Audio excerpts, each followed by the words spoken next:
Kahapon nga ba yun? Oo, tama, kahapon. Umaten po ako ng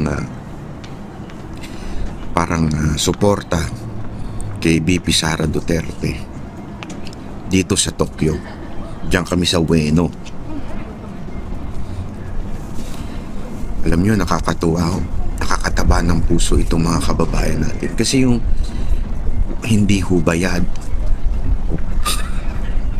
nagpapagawa pa sila talaga ng sarili nilang t-shirt, mask. Binigyan nga ako ni ate. Salamat ha. So it was really a sacrifice from the OFW here in Japan. Hindi ko matatawag pa ba nating OFW kung residente na. Oo, kasi they're still working. Pero resident na po itong mga ito. Sila po ay gaan-gaan ng buhay. Masarap po buhay dito. Kahit ikaw ay OFW, kahit ikaw ay nagtatrabaho, ramdam mo yung serbisyo ng pamahalaan. Ramdam mo yung magandang hindi lamang po tanawin, o hindi serbisyo ng gobyerno. Ramdam mo yung kaayusan. Ramdam mo lahat. Masaya ka na. Pwede ka nang manahimik dito. Kasi nga, di ba ako nga, nagpupunta ako dito once a month. Aside from I have business meeting, nagre-relax na rin po ako once a month dito sa Japan. Napaka-ano dito, very relaxing. And yet, itong mga kababayan natin, hindi po sila tumitigil na alahanin yung nangyayari sa Pilipinas.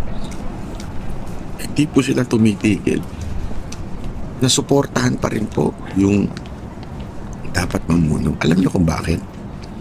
Kasi alam nila darating ang panahon, this is not their country. Our country is in the Philippines. Let me ask you this. Ito, intense ako eh. Paano ang puso ko dito? Hindi nyo ba natatanong sa Panginoon, Lord? Sa dami-dami naman ng pagsisilangan ko dun pa sa Pilipinas.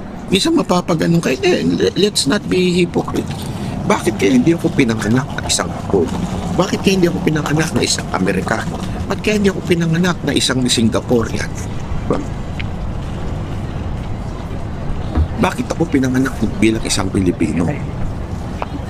O unless meron sa inyo dito ang binigyan kayo ng choice. Binigyan kayo ng choice ng Panginoon kung saan mo gustong mga isilang. Wala ho, di ba? Tama, mali. Wala. Dalawang ano yan eh. Dalawang bagay yan na hindi mo pwedeng piliin sa iyong kapanganakan. Ano yun? Kung sino magiging magulang mo. At kung saan bansa ka. Tatlo pala. At kung anong gender mo. Hindi mo pinili yan, tatlo na yan. Kaya wag mo nang baguhin. Tandaan nyo, saksak nyo sa mga kokote nyo yan. Ha? Hindi nyo pinili yan. So, yan o ibigay ng Diyos. Kaya wag nyo na akong baguhin yan. Kasi pag binago mo yan, para mo sinasabi nyo, do not appreciate God's decision. Okay? So, even if tumira ka na, naging residente ka na, nag-migrate ka na sa ibang bansa, pagbalik-baliktarin mo yung istorya, Pilipino ka pa rin. Hindi maaalis sa isipan ng tao na you are still a Filipino. Hiting ko, kahit nag-migrate ka na, kahit residente ka na, you are still a Filipino. Whenever people talk to you, especially Gajin o foreigner, they would still think of you as Filipino. They will not say, you're American because you speak in English, because you're so slang, you're so o kaya pag British, you're so bloody British. Ganun. Hindi. Kahit mag-friends na kanya, wala yan. Ikaw pa rin ay Pilipino. Yan ang itatak mo sa utak mo. Bakit ngayon ikaw inilagay sa Pilipinas? Kasi para ikaw ay may dahilan at ipanalangin, ipaglaban ang Pilipinas. Di ba? Magkakarelate yan yun. O bakit yan ka sa magulang mo? Yan ang una mong mahalin. Because the start of the country is on your house o home. Sa house mo yan. Yan ang una Baguhin mo ang bahay mo, baguhin mo, ayusin mo pamilya mo. Yan, mababago mo na bayan. Kaya ako wala akong respeto dun sa mga politiko na ang gulo-gulo ng kanilang pamilya. Paano mo ayusin ang bayan? Hindi ko sinasabi pag hiwalay ka magulo Hindi yun. Meron namang hiwalay dyan na nagbago ng asawa na maayos pa rin ang relasyon sa magulang at sa mga anak. Hindi yun.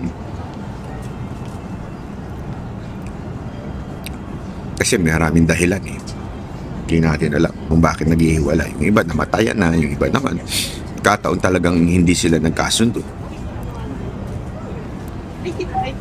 Alam mo mga kababayan, bakit ko kinikwento ito? Meron akong sasabihin sa inyo. In line with what VP Sara said sa kanyang press briefing reaction doon sa impeachment, ayaw niyang mag-rally na tayo. Ayaw niyang, hindi naman mag-rally, ayaw niya yung magulo. Yun. Ayaw niya ng magulo. Oo, ayaw din niya yung kailangan araw-araw nagtitipon-tipon. Ayaw niya kasi nga ayaw niyang maistorbo ang ating pamumuhay dahil mahirap na Ayaw na yun, dapat magtrabaho na lang. Kung nandito ka sa Japan, ibang bansa, maaari mo magawa yan kasi mas may pahinga kayo dito. Sa atin, hindi totoo, walang biro ito sa atin. Magtatrabaho ka ng 8 oras tapos mga 4 to 6 hours ka nasa karsada. So ilang oras na lang matitira sa'yo, diba? Kunti na lang. Sabi mo na minimum 4 hours. So 8 plus 4 12. So itutulog mo 8 hours. 2 hours na lang yung mo ilalagay mo pa sa rally. Yun ang sinasabi ni Bibi Sara Duterte. Pero ngunit dapat subali. Ito ang pwedeng nating gawin. Pag may rally sa atin, sa lugar natin, di ba? Siyempre, rarally yung mga mangangampanya, yung mga ulul na mga congressman na yun. Pumunta tayo. Sisigaw natin Duterte. Pag yung congressman na pag yung congressman na pumirma ng impeachment, sigaw natin mga kababayan, Duterte. Ipatikim natin sa kanila ang galit natin. Ipatikim natin yung 32 million na bumoto kay BP Sara Duterte. Ipatikim natin yung hagupit natin sa mga ulul na mga congressman na yan. During the campaign, magparamdam tayo sa kanila. Tanggapin natin yung binibigay nila kasi pera nyo yan. Tapos sabay sigaw na Duterte. Harap-harapan, hindi naman po kayo makukulong, hindi naman kayo didemanda, karapatan nyo yan. Karapatan ninyo ng freedom of speech. You are protected under the Bill of Rights. Not to say your grievances, to say your complaint, your critic sa gobyerno, karapatan nyo yan. Ba? Huwag po tayo matatakot. Ito ang tunay na people power. People power sa mga kampanya ng mga ulol nating mga congressman. Sigaw natin.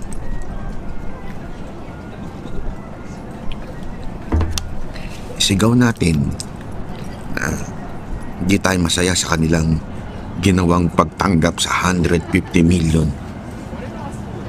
Kung meron tayong placard, Duterte, lagay natin. Pag kayo pinaalis, pag kayo hinuli, i-video nyo. Yan ang kapangyarihan natin, social media. Ang kapangyarihan natin nasa cellphone. I-video ninyo. I-send nyo sa aming banateros. I-video ninyo. Diba? Para maganda ang ating ikaresulta ng ating eleksyon sa 2025. So yung iba dyan na nag-iisip pa, huwag nyo nang isipin, straight PDP na tayo. Straight na. Meron pa namang, I think Binilang ko yun 10 yun kasama sila Attorney Vic. Yung mga guest candidate 10. Si Pastor Kibuloy nandyan. Siyempre number 1 sa akin yun. Kasi alam mo, itong lagi niyong itatanong sa isip niya, ito pang kandidatong nangangampanya, ano na ba ang ginawa niya nung siya ay naging public official? O kung hindi man siya naging politiko pa, ano bang nagawa niya sa kanyang community?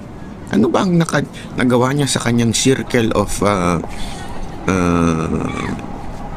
businesses, ganyan? Tingnan ninyo. Kung wala, bakit niyo iboboto? Ako kasi, halimbawa si Pastor Kibuloy, first time lang tatakbo. Pero ito you know what? Ang dalawang bagay ang nakapagtando ko dyan. Number 1, sobrang, ang ganda ng sapatos nun. Sobrang proven na yung kanyang record. Proven ako.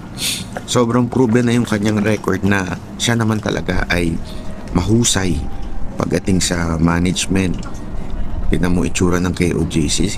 Alam mo, KOJC, Glory Mountain, yung Prayer Mountain, sobrang first world, di pwedeng tawaging country, first world community. Hindi pa ho ito politiko, ha? Wala pa ho itong pera ng o tax ng taong bayan. Talagang galing lang po sa pamamahala. Pangalawa, yung serbisyong walang kapalit. Bakit kanyo? It was proven for 6 years of PRRD. Number 1 na tumutulong si Pastor Kibuloy. Tandaan ninyo, yung sortie ni PRRD, eroplano niya, helicopter niya, lahat ito pahiram ni Pastor Kibuloy during the campaign. So gastos at gastos wise, ang laki ng tulong na hindi ho ito panunumbat Hindi naman ho siya nagsabi. Ito mismong ako po nagsasabi sa inyo. Ang tindi ng tulong sa mga Duterte. Pero tingnan mo, tingnan mo mga kapatid, mga kababayan. 6 na taon na hindi tumanggap ng posisyon. What kind of humility is that? That's the best humility that you could ever ask. Yung ganong klaseng hindi tumanggap ng posisyon. Gugustuhin niya. Very qualified po si Pastor Kibuloy. Antindi. Kita mo nga, may eskwelahan nga siya. May university nga siya. Di ba? Na nagpapagraduate ng lawyers. May taon pa na talagang perfect. 100% ang naging passing. Ganong kalupit ang kanyang nagawa. Imagine that. Could you just imagine that? He is more than qualified kaysa dun sa ibang mga palonggis niya. Lalong-lalo na yung vlogger na nag-feeling gustong maging presidential advisor for political affairs. Gago no? Tanginang kapal na mukha, hindi ka graduate, animal ka. O ngayon, napipilitan ka ngayong mag-aral. Pinaaral ka tuloy ng amo mong animal ka. Kasi nga, gusto mong magkaroon ng posisyon, wala ka namang credential. Si pastor talaga may credential pero hindi humingi ng posisyon. At malamang sa malamang tinanong ni Pangulong Duterte kung ano gusto niya. Sabi ko sa inyo, ganun talaga ang ating eksena.